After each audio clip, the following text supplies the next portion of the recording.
7 أعمال في يوم عرفة، من ترك هذه الأعمال خسر الثواب.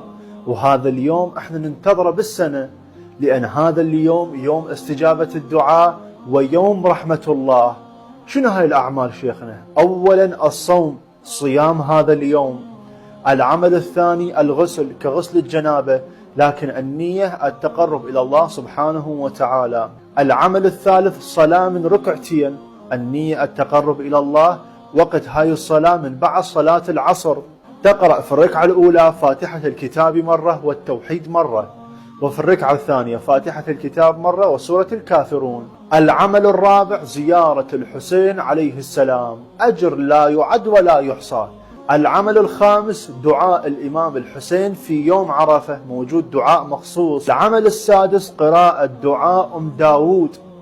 والعمل السابع وهو الصدقة بهذا اليوم، فإن الصدقة تدفع عنك 70 نوع من أنواع البلاء. مثل ما استفادت من هذا المقطع أشارك إلى أحبابي إلى أصدقائي، حتى أنت تكون مشارك بالعمل إن شاء الله، فإن خير الناس من نفع الناس.